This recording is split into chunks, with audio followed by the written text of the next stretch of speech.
मोहोळ तालुक्यातील अंकोली गावात भावनिक क्षणांना उजाळा देणारा एक आगळा वेगळा सोहळा पार पडला। आमदार राजू खरे यांनी आपल्या गुरूंच्या सेवापूर्ती सोहळ्यात उपस्थित राहून जुन्या आठवणींना उजाळा दिलाय। अंकोली येथे प्राचार्य किशोर जाधव सर यांच्या सेवापूर्ती निमित्त भव्य सत्कार सोहळ्याचं आयोजन करण्यात आलं होतं।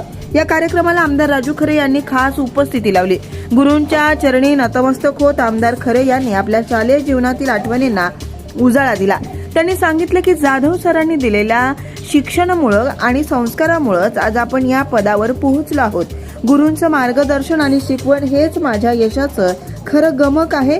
मी जे काही आहे ते माझ्या गुरूंमुळेच आहे। या सोहळ्यात सरांचा शाल, श्रीफळ, फेटा आणि पुष्पहार देऊन सत्कार करण्यात आला। कार्यक्रमाला रयत शिक्षण संस्थेचे पदाधिकारी, स्थानिक नेते, शिक्षक, माजी विद्यार्थी आणि ग्रामस्थ मोठ्या संख्येने उपस्थित होते। गुरु शिष्याच्या नात्याला उजाळा देणारा हा सोहळा उपस्थितांसाठी अत्यंत भावनिक आणि प्रेरणादायी ठरला। गुरूंच्या ऋणात राहणं हीच खरी संस्कृती असल्याचं उदाहरण आमदार राजू खरे यांनी अंकोलीतून दाखवून दिलं।